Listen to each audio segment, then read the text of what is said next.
Hey guys, welcome back to the Dev Show. Today on this episode, I have a special guest joining me, and I'm super excited for this one because personally, I am a very big fan of this show right here. This is Psych. Some of you may know who this is. If you look on the back, you'll see Corbin Bernsen on the side there, and that is who I'm having on the show today.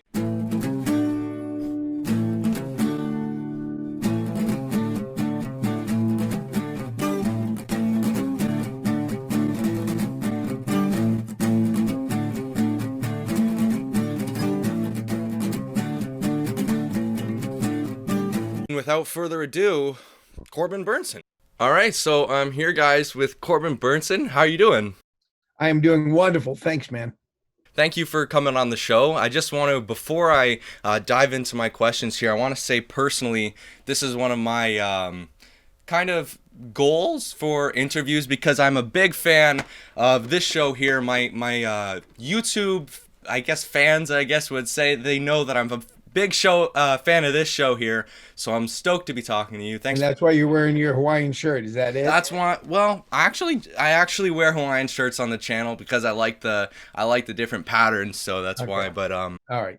do have a couple questions about that. But so just gonna dive right into it. You have a lot of actual productions going on right now. How have you been staying kind of productive at home during all of everything that's going on? Well, one, and this is going to sound really heady. I'm writing a novel, which, Right on. you got to write your novel. I actually started it right at the beginning. It was a little bit about, it's interesting. It's a little bit, it was about isolation. It wasn't about what's happening, even though there's a hint of that in there, but not, whatever's going on in my book has to do with some theory that aliens are behind it. So it's a little different. Yeah.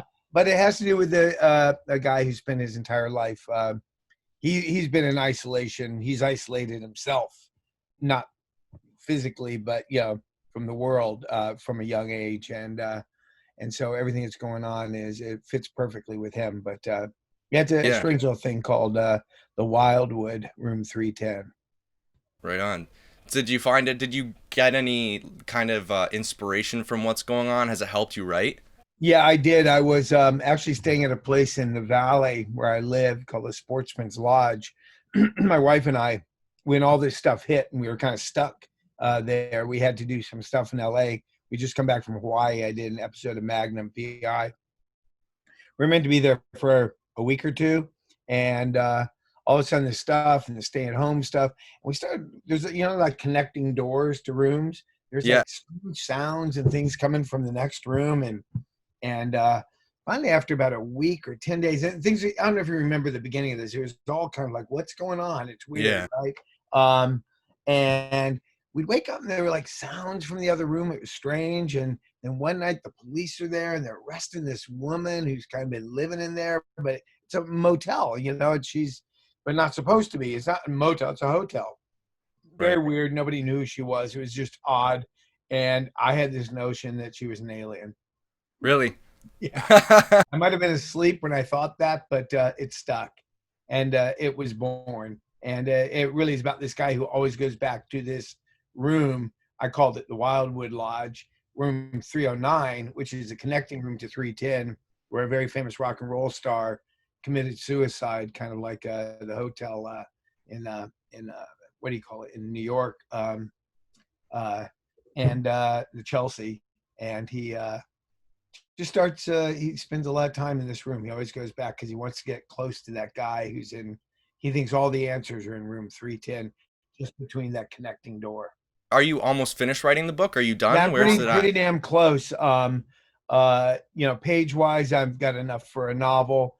In fact, well, I probably got too much, but well, a novel can be whatever it wants to be. Fair enough. But yeah, I'm wrapping it up. I'm at the part now where I'm sort of summarizing all the things we've learned to see what happens next in part 4, which will be very short. I'm gonna have to pick this book up. Yeah, yeah, yeah. Do you have any favorite production that you've starred, like experience wise? That's a question we're often asked, and tell me the funniest story. And there's just not that, you know, I'm sure some people have one single thing that Yeah. sticks out, but there's different, as you move, you're what, 16, 17 years I'm old. 16. I'm Yeah, you're going 16. to Yeah. find out, man, as you go. This is probably super exciting for you. When Yeah. you're 43 and you're hosting a show on PBS that's the most famous show in the world, you'll look back and this will be fun, but that will be, I didn't mean you're going to be on PBS, but that's an old guy's term. You're going to be on some, hip new channel, and Oh, I know what PBS is. I know what PBS. I know you know PBS. I just picked that out of my, because Yeah. really good people, I think, go on to do good shows on PBS. So I'm assuming you're good. Thank you. But my point is that you kind of, you remember different things at different times. L.A. Law was great because it was my first foray. I was like de-virginized, if you will. I got to experience all that. Major League was big. It was movies, and it was huge. And even going right up to Psych, Yeah. Now it's like, oh, wow, look what I got to do in my late 50s into my 60s. I'm still doing 65. So they all have power and have meaning, but they're kind of more parts of your life. If I had to pick one, I always have to always go back to L.A. Law, because there ain't nothing. And you'll see this after you move on and do what you do. You'll always have fond memories of doing this in this room. And when it was all simple and new and fresh and exciting and catching on, you never get to catch on again. That's the thing. You do, but not quite the same. If you start getting a lot of followers, people listening to this, you get super excited to see those numbers. It never means as much as it will that first time. Yeah, exactly. I'm still at a point where I'm lower in numbers, which is why I appreciate you coming on. And I like what you said, because everything brings something different. Everything brings something new. Let's talk Psych. How are you feeling when you were asked to return to that role? I mean, and it's again, you're returning to that role. Yeah, I love it. I love it. I I love the show. I love the family. I love the psychos who watch, and I love being a part of that whole thing. I get a little remiss that I wish at times there was more Henry stuff. There's so much I want to do right now and talk about. In fact, I've got ideas churning about, in fact, after we talk, I've got to talk to one of my agents who's really wants me to get something out there that I want to do. There's just, you'll see, you're 16, I'm 65. And during those 50 years, there's a lot of stuff that happens. And when you get to 65, you'll see there's, again, back to truth, there's things you want to explore. And in Psych, it's great to be a part of it, but it ain't about me. It stopped even being remotely, not about me, but it stopped being remotely involving me when we didn't do those early scenes. We stopped doing those early scenes between young Sean and, and Henry. And I don't mean in an ego way. It's just there's not much more I can add to it without the writing being there for me. So I get excited to go back there, but I'm, definitely jonesing for something that really allows me to stick my teeth deep into something, even more so, even the show I've been doing lately called The Resident. There's some wonderful father-daughter relationship stuff in there that's really current with, and I get to, take a big bite of the sandwich. So is there a storyline for Henry in the next movie? There's stuff in there, but it's always, Henry's like, what's Henry up to? Let's find out. And there is enough of that line that we always like to have of, he is guiding Sean. I mean, and in fact, I help Sean to a degree focus on what he needs to focus on to get to what he gets to. But there definitely is. There's great stuff. There's wonderful, funny scenes I love. And again, I didn't mean to diminish or demean it in any way. It's just, I'm an actor. I want more. I wouldn't mind the next movie to be about Henry disappears, and let's go find out where Henry is. Let's go find out where Henry is. Yeah, that's good. That's good. I like it. Like, where's Waldo? Where's Henry? Exactly. Yeah. Kind of like that episode where Sean disappears and everybody's trying to find Sean, but it's Henry. That would be something cool for Sean to go through too, and you as an actor. Yeah. I'm not on screen, so no, you're not on screen. Let the audience know where I am. Well, unless we have it where it's one of those movies where we know, but the characters don't know. That way, it adds suspense, right? The audience knows. The audience knows, yeah. Ahead of the, it's one way of telling stories is put the audience. Horror movies do that all the time. Don't go in that room because the audience knows what's there. Yeah, So exactly. And we know you can lead a movie. We like I just watched The Dentist and I was like, "Wow, that is like wow, you could carry a movie on your back." And like that was amazing. So like I would definitely be all for okay. a psych movie. So on another note, ever since I was telling people that I was doing a show with you coming on, and I have not stopped hearing about snow globes. Yeah, right.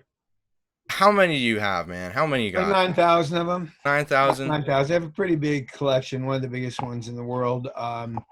Sitting in 77 cases right now, ready to be. I've moved to the East Coast in the last year, so they're sitting in a storage container, waiting to be shipped here. And I'm trying to figure out something to do with it. My kids actually, it's a valuable collection, but my kids want nothing to do with it.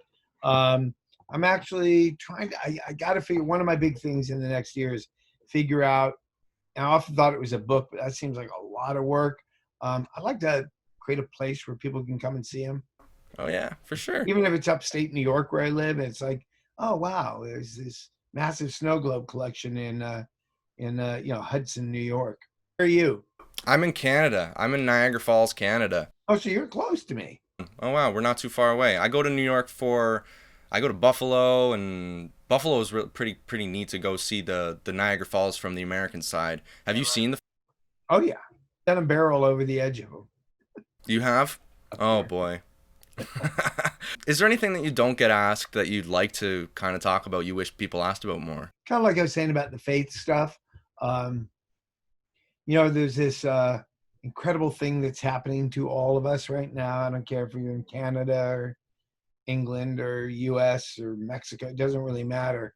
And I think this is an extraordinary time where we, all people, certainly as Americans, I feel it, but all people just have to decide what we're going to be and who we want to be and what we are. This is a uh, kind of a pivotal time. I mean, in humanity, Yeah. the earth. You can take COVID, and you can take Donald Trump, or you can take whatever you want to, the pieces of it, but those are all just pieces. And take our race relations here, certainly, that seems to be going around the world now. And I just think you guys are at 16, and I tell my sons are 30 and 27 and 28 and 28, and one just turned 22. This is a unique, I'm not even saying opportunity. It's an opportunity to find a career and make money. I think, even all this COVID stuff is, but it's an opportunity for you guys to all decide the direction of the world. I hate to sound big or too large about it, but from the environment to the way we treat one another, male, female, there's so many different, just so many. How do we feed each other? Is the population too big? There's stuff you guys got to sort out. Yeah, that's on us. Yeah. And it really, well, we delivered you a pretty crappy world on one level, but we also delivered you a lot of tools and devices to help you, if you use them properly, to figure out what it is. But gets back to faith. Are you somebody who, religions will tell you are greedy and possessive and all those things, or are you more like we assume Jesus was, of understanding, compassionate, that. So you have to decide. And it's not through religion that you have to decide it. I don't think that. I think that was or has always been a tool. This is where I'd probably be a little bit different. I don't think it is on one level, I can see the end all, be all, and end all, because where I would like to think people are, it's pretty much expressed through most faiths, really. But yeah, it's just it's and I don't know. It's just something nobody really asks me about that stuff. It gets a little too deep, I guess. Yeah. You know, how am I most like my character? That's my Yeah. least favorite question. You know, how are you like Henry? How are you like Arnie? How are you like Roger Dorn? How are you Yeah. like the dentist? Well, I'm not a dentist for one. Um, uh, but I just, yeah, I don't want people to ask me, am I heady? Do I think about heady stuff? That wouldn't be the question. But it's like, what concerns me of the world? Yeah. You know, that would be the question. And I If you just, could if you could tell if you could give a piece of advice to the world that's coming on, like me, like kids like me who right. are going to end up changing the world, what do you think we need to pay attention to? Slow down. I think we're forced being for COVID. I think all things happen for a reason. Excuse me. And I think nature, God, wherever you want to put that designer, and um, uh, I think we're being forced to slow down, and we are being forced to reflect a bit. Um, I was forced to reflect so much I had to write a novel, uh, rather than just screenplays to make money. And this thing's all over the place, but it's my thing is just slow down. Your your heart will tell you your truth of right and wrong, and I think you'll find there's a lot of commonality among. Haven't you found a lot of commonality among people? Haven't you found people more friendly, more during all this? It's because they're slowed down. Like, Yeah. gotta go to the store, gotta go pick up sporting goods, gotta pick up kids, gotta do baseball practice. Oh shit, ballet. What am I gonna and we're seeing Marge and Tom win. We're gonna be there and they're barbecuing, but aren't we having lasagna the night before? I mean, Yeah. now it's like, what's for dinner tonight? Us. Yeah. Families too. I mean, Well, family too. yeah. I see more guys up here, fathers who outside. I'm 2 hours outside New York City. Who are like, I kind of like it up here, and they're realizing I don't. Well, business, all business, tech business, but you don't have to go to the office and get in the rat race. People are looking at even having stores and the stress of owning bricks and mortar, and like I'm doing very well. This woman right here, who's we buy face masks from, sells out every Sunday. She has like 200 new masks on for Wow. $12. Sells out every Sunday, you know? Yeah. Wow. That's awesome. Let's just go through fan questions. What was the Okay. most challenging role? Just quick answer. In anything I've ever done? In any Yeah, I Not mean psych, you mean anything. anything you've ever done. Um, it might be back at the beginning, going back to L.A. Law, because again, it's a little bit like, I'm saying I told you I use that expression being de-virginized, right? I mean, you're into this, you're into big time. There was three networks and 27 million people are going to watch you a week. And you're kind of like the kid lying in the bed getting de-virginized, going like, I hope I know what I'm doing. Hypothetically speaking, would you reprise your role of the dentist? Would you go back and visit that? Okay, well, yes. Yeah. So much so that I've been talking to the guy who created it, Brian Usna, who directed The Dentist. We've been talking over the years, and that is owned by somebody else. So we've tried and tried and tried, and we actually came up with something that I wanted to do called the plastic surgeon. And Oh, basically, you take the same kind of guy, and he gets shunned by society, his wife, and you want some lips? Oh, I'll give you lips. You want some boobs, do you? How about these? Or you want liposuction? You want to suck some of that fat out? Forgets to turn the machine off. oh boy. Yeah, so Yeah. it's for everything as gory as the dentist was, imagine what a plastic surgeon can go in and do. Oh, I want a nose job. This guy comes in. I want to look like Michael Jackson, black guy. I want to look like Michael Jackson's nose. And so he takes like 1,000 noses and puts it on his face to look like Michael Jackson's nose. All because he's flipping out. Right on. That's funny. All Yeah. right. Well, I mean, thank you for coming on and Sure.